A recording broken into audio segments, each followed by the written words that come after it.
You're listening to the Bar Business Podcast, where every week your host, Chris Schneider, brings you information, strategies, and news on the bar industry, giving you the competitive edge you need to start working on your bar rather than in your bar.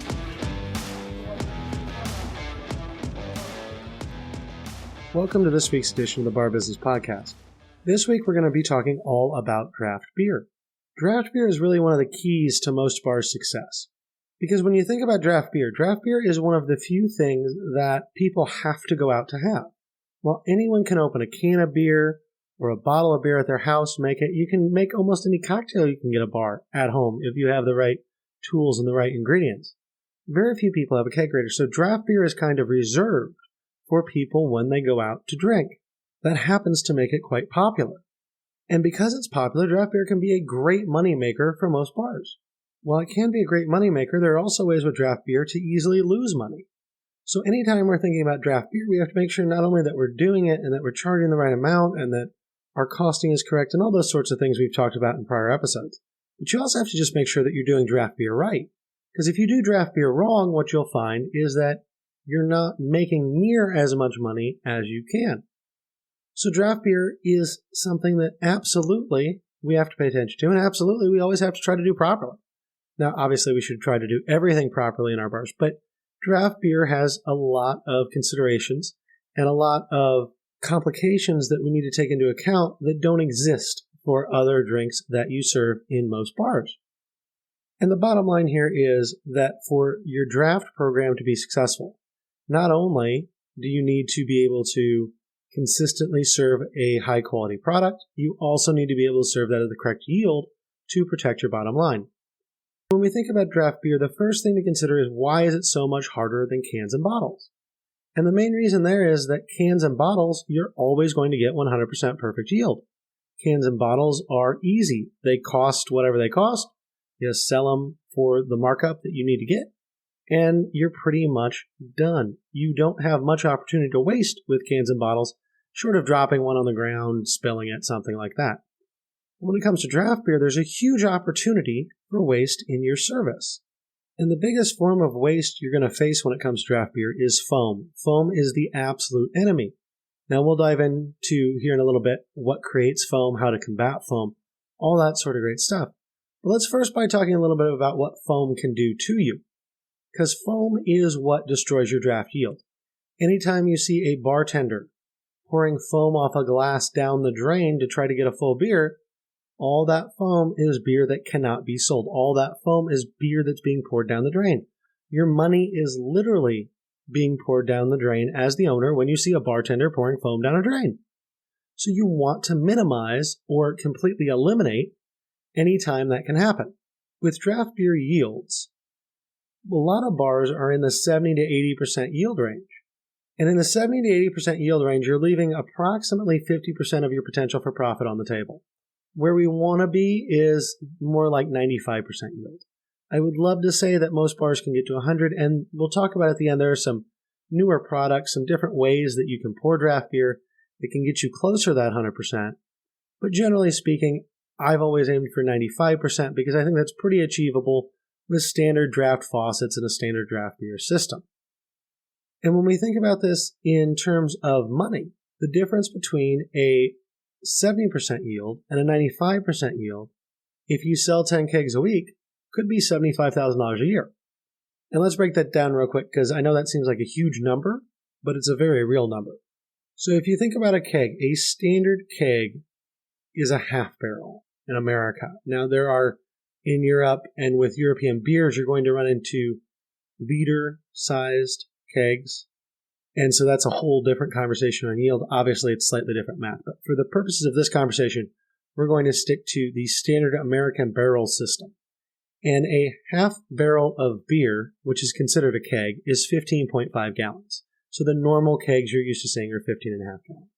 Beer used to be sold in 31-gallon barrels, and that's really not a thing anymore. So in a 15.5-gallon half barrel, or a keg, you're going to get roughly 132 pints at 100% yield. And I know some of you are going, well, that sounds like a little more beer than is actually in there. Because if you do the math, That's going to leave you with more than 15.5 gallons if you get 132 pints. The reason for this is all beers have some foam. All beers should have a head. If that head is about 3/4 of an inch, you end up with the possibility to get up towards about 132 beers at 100% yield. And we can call that 130 just for the sake of argument. Now, if you have a 70% yield on 10 kegs that cost you $150 and you sell each beer for $5 versus you have a 95% yield on 10 kegs a week that costs you $150 where you sell each beer for $5. That is a difference of about $1,500 a week. So think about that. When you see a lot of bars say, I'm struggling, I just can't pay this or that, what is $1,500 a week worth? And in this case, $1,500 a week sometimes is just the difference between some good training and maybe fixing the keg box a little bit, getting that pressure more in line, getting your temperature more in line, and we'll get into those factors here in a little bit. But the bottom line is that $1,500 a week is huge for most bars. And if you say, well, I don't burn through 10 kegs a week, I go through 5. Okay, fine, $750 a week. $750 a week still by the end of the year is about $35,000. And an extra $35,000 in your pocket as the owner. Well, that could be new equipment for your bar. That could be all sorts of improvements, renovations. That could also be a couple really good vacations. Don't minimize the fact that a few $100 a week adds up quick. And in the case of draft beer, we really are talking for most bars out there. They are leaving hundreds of dollars on the table each and every week. That adds up to thousands of dollars over the course of a year. So it's really important that you get this stuff right. And one of the main issues that a lot of bars have, and this came about in the last couple 10, 15 years, as craft beer really became popular, is that many bars have too many beers on tap. And we have all been to bars and are familiar with concepts that have 100 beers on tap. And they move them and they're busy. And that's great.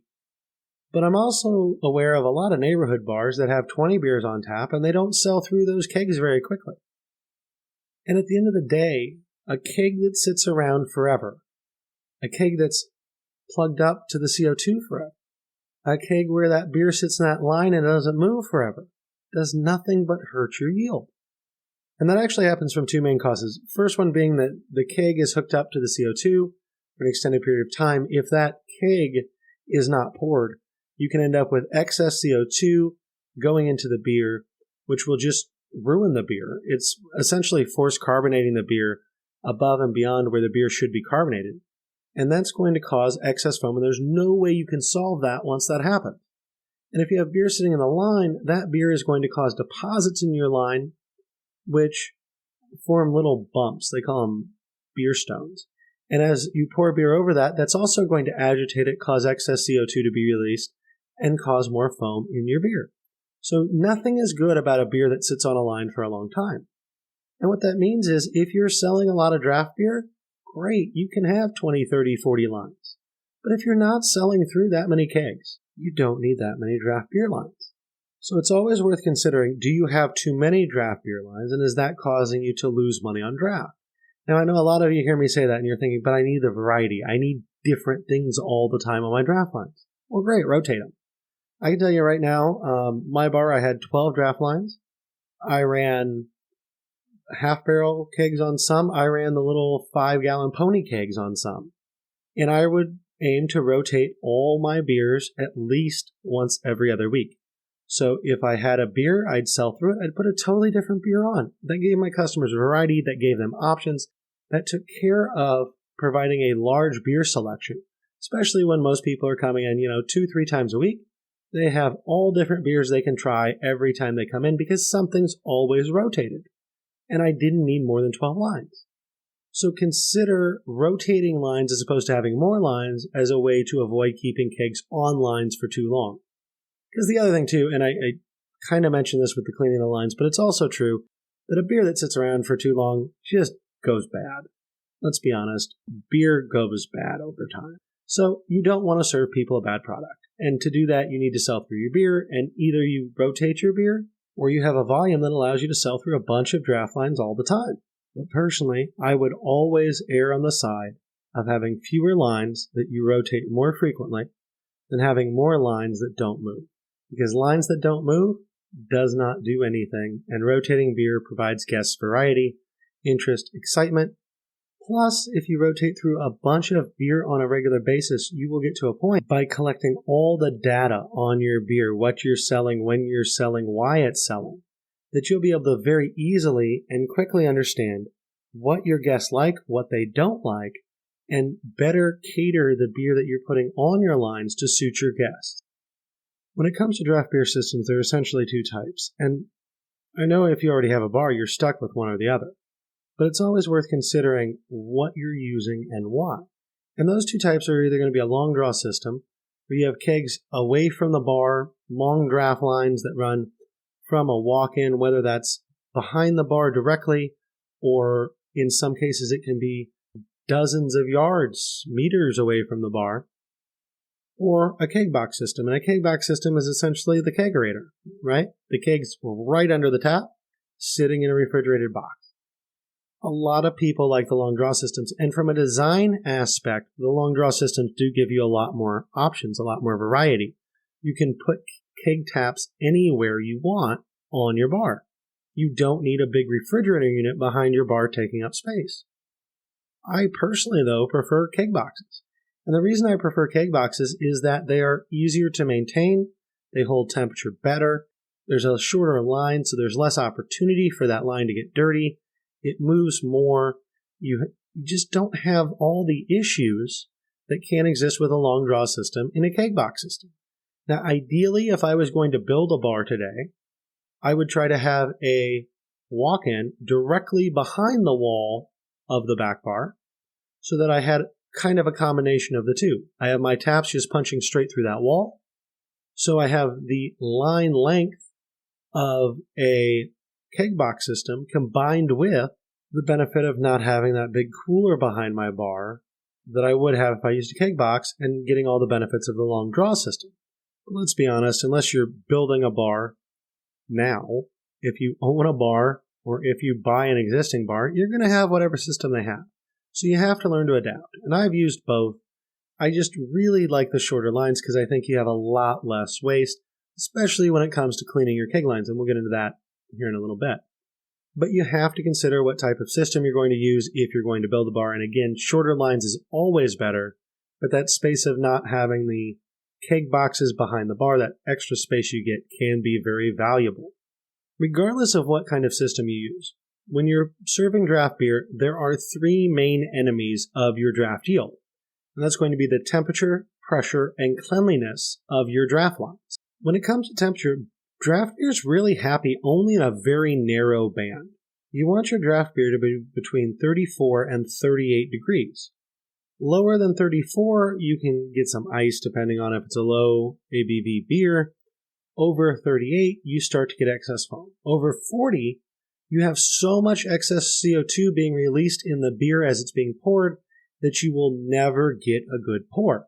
So anything over 40 degrees is going to drop your yields down to maybe 75% if you're lucky, but probably 70, 60, 50%. It can kill your entire profits by having beer being poured over 40 degrees. And really, again, you want to be under 38. That 34 to 38 range is the sweet spot for draft beer. Now, the way you maintain that temperature is by maintaining your refrigeration units. And I'll tell you guys a story. For a while, I've mentioned this before, but for a little bit, I was the food and beverage manager for a country club. And when I started there, they had a member that had really liked draft beer, and there was no draft beer. So that member went out and bought a kegerator, and I noticed they weren't using it. And so I asked about it, and I was told the reason that the kegerator wasn't being used was because it was pouring foamy beer, and all the beer was terrible, and it just wasn't working right. And they needed to get someone out to fix it, but they hadn't had a chance yet, blah, blah, blah. And so I looked at it, and most refrigeration units, whether we're talking a kegerator or a freezer or a refrigerator in your kitchen, most refrigeration units in bars and restaurants, what's going to cause them to run a little hot, which this one was, is that the condenser, the coils, are covered in dust. Because when your coils in your refrigeration units get covered in dust, they don't properly put off heat, they retain too much heat, and therefore they don't maintain the proper temperature. So all I did was I went to the office, I grabbed a thing of canned air from our office supply cabinet, came back, sprayed off the coils. And lo and behold, suddenly that keg box that had been pouring terrible, foamy, bad beer for, I think, a couple of weeks, and no one had done anything about it, suddenly it worked perfectly. For about, not even 30 minutes, I was going to say 30 minutes, for about 15 minutes of my time, about 5 of which was walking to and from the office supply closet, I was able to fix that keg box. So when it comes to temperature, you need to make sure you're maintaining your refrigeration. Blow it out, service it, make sure that your coils are always clean, because that is going to be the number one cause of not having your keg box hold proper draft temperature. If you're using a long draw system and you have a walk-in, obviously that's probably not something you're going to service yourself. And regardless, you should always have a refrigeration maintenance company that comes out, a couple times a year, every quarter maybe, and services your refrigeration. They should be doing not only your kitchen refrigeration, but your bar refrigeration as well, and helping take care of that. But it's very important that you maintain service and that you maintain your refrigeration in order to maintain your draft beer yield. Now, when it comes to long draw systems, not only do you potentially have a more complicated refrigeration in that you're using a walk-in and it has a much larger condenser and all that, could be outside even, but you also have an issue with your draft lines. So if you think about a keg box, the draft lines are, 4 or 5 feet long. They run through the keg, into the tower, and into the tap. It's all refrigerated from that single refrigeration unit of the keg box. With a long draw system, you have the kegs in a walk-in, and then you have the lines coming out of that walk-in and running somewhere. They might be running through walls, they might be running through the ceiling, they might be running through the floor. They could be running literally anywhere. It's just a piece of PEX tubing at that point. It's no different than any other plumbing. But that tubing needs to maintain that 34 to 38 degree temperature, especially because if you think about it, you will always have beer in those tubes because you're not emptying that line every time you pour a beer. And so in order to do that, you need what's called a glycol system. And a glycol is a refrigerant that you can line these lines in, and it moves the glycol continuously through lines next to your beer line. It keeps your beer line cool. Now, obviously, that also means that you have an additional item that you have to make sure stays maintained. If your glycol system isn't maintained properly, those lines are going to allow the beer to get too warm. And now, all of a sudden, you're back in a position where you're pouring hot beer in a substandard product. So, maintaining your glycol system and having a glycol system, if you have long draw lines, is always very, very important. After temperature, the second biggest killer of draft yield is pressure. And you have to think about how kegerators work for a second, or how just kegs work in general. You have beer that's carbonated in a container. That beer has to be expelled from that container, and we do that with CO2. That CO2 has a certain pressure to it. Now, a few things are true. If you ever make beer at home, and I'm sure some of you have, or if you make soda at home, you know that one way that you can carbonate beer, where beer is traditionally has a secondary fermentation in a keg or a bottle that naturally produces CO2 through yeast digestion of sugar, you can also do what's called forced carbonation. That's where you just hook up a whole bunch of pressurized CO2 to a keg, and you force that CO2 into the liquid using pressure. And that's how many home brewers carbonate their beer. Now, as I mentioned earlier, if you hook too much pressure up to a beer keg that is already pressurized on your draft beer system, you can force carbonate a beer that's already been carbonated. And that's going to cause hideous problems because too high of a pressure, you now have way too much CO2 in your beer, and you will never be able to pour a beer without foam. Even if it doesn't get to the point that you've actually created more carbonation within the keg and the beer itself, too much CO2, it will move too quickly through your lines and cause excess foam. And again, foam is our enemy when it comes to draft beer. Now, on the other side of that, if you have the pressure too low, your beer is going to pour really slowly. And that's not good for a few reasons. The main one being that it's going to take your bartenders way too long to pour a draft beer. And so you need this sweet spot. Now for keg boxes, that sweet spot with pressure is going to be normally around about 12.5 psi. For a long draw system, you're going to have to play with it a little bit. And if you have a really good beer company install that long draw system, they can probably help you. You can reach out to your distributors to help you with this as well. But it's all going to depend on the length of your lines. Do they go up? Do they go down? Do they go left? Do they go right? Do they have bends? Every little thing that's going to affect the ability of beer to flow through that line will affect the pressure needed to push the beer to the tap properly. But the goal here is always to have enough pressure to push the beer through to the taps without excess pressure that's going to cause excess foam and or overcarbonate our beer. The third killer of draft yield is unclean lines. This doesn't just kill yield, it kills the taste of your beer as well. And I'm pretty sure everyone at some point in their life has gone to a bar and ordered a draft beer and thought, this just tastes a little funny. Something here is not right. And it's especially noticeable on lighter beers. So whether that's, a Miller Lite or a Corona Light, something that is just a lighter bodied beer, or even when we start to get into, craft beers and we start talking about lagers and lighter ales, anything that you could refer to as a lawnmower beer. All of those are going to pick up bad flavors quickly because there's just not as much there to cover it up. With a stout or a porter, there's just more flavor there, so it's harder to taste any off flavors. When you've been out to a bar and you've had that beer and you thought, well, this doesn't just taste quite right, that's probably because the lines weren't clean. And this is a problem for a few reasons. First of all, it's giving our customers a lower quality product. Never want to do that. So clean lines are essential to maintain product quality. Secondly, clean lines are just a safety issue. If you have bacteria, if you have mold, if you have things like that in your taps or in your lines, you could get someone sick. And of course, that's obviously not what we ever want to do. That makes cleanliness of beer lines both a quality issue and a safety issue. And beyond that, as I mentioned earlier, when you don't clean your lines, one thing that happens as beer sits in lines is it forms beer stones. And beer stones are essentially deposits of minerals that form on the inside the line of the beer that causes little bumps. And those little bumps at the end of the day serve to agitate the beer as it passes through the line. And this can be especially problematic on long draw lines where you have beer sitting in these long lines for a long period of time. This agitation of the beer in turn causes the beer to release excess CO2, which leads to foam when you pour it. So it's very important that you keep clean lines, period. I really can't emphasize that enough. Keep clean draft lines. And most places in the United States, you can get a distributor that will come in and they will clean their lines. Now, if you use multiple beer distributors, they're probably not going to clean all your lines, just the ones they distribute. And if you're using 3 or 4 or 5 beer distributors, like some folks do in some states, that can be a lot of different people to manage and keep control of cleaning of your draft lines. Plus, I always like to clean draft lines anytime I change a keg, especially always if I'm switching the beer on that line.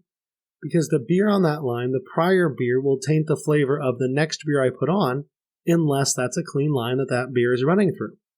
So you always want to clean your lines between different types of beer, probably between each keg, even if it's just a domestic beer. Budweiser will always taste better if you clean the lines, and the perfect time to clean the lines is between kegs. The main reason for that being, if you clean a line when a keg's not blown and there's beer in that line, you're going to have to pour out that beer to clean the line itself. So that's another negative of having distributors clean draft beer lines for you. Every time they clean it, they are pouring out good product. If you clean between kegs, you're not pouring out good product. So all this means essentially you have to clean your own draft lines. And while that can sound kind of scary, I promise you it's a very easy thing to do. You can go online and buy a pretty decent draft beer cleaning system, not the kind the distributors are using with metal cans and all that, but you can get a plastic draft beer cleaning system that'll hook right into your keg system for around $150. And they're really easy to use. You just connect them into your system, run solution through. You have to take the faucet off, scrub out that faucet with a brush. And here's the thing, if you don't know how to clean a keg, there are a bunch of videos on YouTube that show the process of cleaning a draft beer system very well. Also, those distributors, the guys that are coming and cleaning your keg lines, most of them will be happy to teach you how to do it yourself because they want you to pour good product. And frankly, their draft techs, if they know that you're cleaning your lines and they don't have to come out, that makes them happy. It takes one thing off their list. So reach out to your distributors. Let them help you learn how to do this. Let them help you become very good at cleaning your own lines. Because I will tell you right now, every bar that has perfectly tasting beer every time is cleaning their own lines, not relying on someone else to do it. So get the system, get trained, clean your own draft lines. Now, beyond all of this, there's one other reason that you will have a low draft yield, and that is that your employees aren't pouring draft product. And you see this a lot of times with pitchers or with beers where people are just pouring foam over the edge, pouring foam down the drain, and obviously that doesn't work. So I would highly suggest, if you are having yield problems, or if you're not, invite one of your beer distributors in to run a training for your team on how to properly pour draft beers, whether that's pints or a taller beer glass or pitchers. You need to know how to properly pour a draft beer. So invite those folks in. They would be happy, generally speaking, in most places, to run that training for you and to help your team really understand how to pour a perfect pint. And if you're thinking of a beer like Guinness, that's going to be even more intense because a Guinness Perfect Pint has a whole procedure to it. There is a whole ritual to pouring a Guinness. So they will come in happily and teach you how to do it. Because regardless of where you are in the world, there's only one way to pour a Guinness according to the brewery. Now, we all know that while we can train and retrain, sometimes training doesn't quite do it, and training leaves a little bit up to chance. So there's also some tech you can use to make sure that you're optimizing your draft yield. And to me, there are two really good options here if you want to do them. One is Turbo Tap, which you may have seen on Bar Rescue, but that's a longer tap nozzle that fills the beer from the bottom rather than the top, helps to decrease foam produced, makes it easier to get a perfect pour on a beer. It still gives a nice head. So it works in that way, and it's just cutting down on the potential for your folks to not pour the beer properly. The other system that you see, and there's actually a bar that opened up down the street from me that I've been going to that has one of these, and it's pretty cool, is a system where the draft beer doesn't even have a nozzle. It comes out of a disc that is pretty much flush mounted into the bar, and within the glass there is a little coin-sized magnetic piece that pops up from the bottom, and the beer's literally filled from the bottom. There's no tap, there's none of that. The beer just comes up through the bottom of the glass. And that works pretty well. Now, the problem with that system is it's a little pricey, and you are stuck using those glasses. You can't get free glasses to pour beer into from your distributors like you could with any other system. That being said, the bottom fill systems are supposed to get you somewhere in the neighborhood of 98-99% yield, so it's very possible that the extra cost is made up by the amount of money you spend. Although I will tell you personally, with a keg box with normal taps, I was able to routinely yield 93, 94, 95, 96% out of most of the kegs that I poured in my bar. So you can use new tech. It does make it easier. It does cut down on some of the training. It does kind of provide insurance in that it's harder to mess it up, but also good training, good processes, good procedures, clean lines that are the right temperature and the right pressure can get you into the mid-90s easily on yield with just a standard keg box or a standard long draw system. So to sum it all up here, a successful draft beer operation is key to making money in your bar. Draft beer is one of the easiest places to not get the yield you need and to lose money. Or rather, I shouldn't say lose money, but to not make the profit that you should. So if you have draft beer, it is essential to make sure that you have clean lines that are the right temperature, the right pressure, your staff is trained well, and you are doing everything you can to optimize your yield and in turn optimize your profits. Switching gears here real quick as we wrap up. If you have not had a chance to listen to it, there was a special episode that came out 2 Fridays ago that was a couple chapters, I should say, of the audio book for how to make top shelf profits in the bar business. So that's a great way to get a feel for the book itself, which if you had not had a chance to check it out, there's a link to purchase the book or just see the book on Amazon in the show notes. Also, if you have Kindle Unlimited, it is available there, so you can read it as part of your subscription. And that should be out on audiobook on Audible within the next couple weeks. I'm in the process of waiting for Audible to approve everything, and that takes a little bit of time. So I will make sure you guys know when that happens. But check out the book if you haven't had a chance. Definitely go check out that podcast episode because it's just a really good way to familiarize yourself a little bit with what the book's like, what the audio book's like, and see if it's something you may want to buy. Additionally, if you have not yet, head over to Facebook, look up Bar Business Nation. There's also a link for that in the show notes. And that is where we are trying to build a community of bar owners to help each other and really a place to ask questions, a place to learn, a place to put ideas towards each other, to just kind of brainstorm, whatever that may be. But the idea behind this is to build a strong community of bar owners that supports each other, that helps each other, because we are always stronger together than we are individually, and none of us know everything. No one has every great idea in their head. So join Bar Business Nation. Check out the podcast episode with the book in it if you have not yet. And on that note, I will let you guys go. Hope you have a great rest of your week, and we will talk again later. Thanks for listening to the Bar Business Podcast. Make sure to subscribe so you don't miss any future episodes. Check out our website at barbusinesspodcast.com and join our Bar Business Nation Facebook group for more strategies and tips.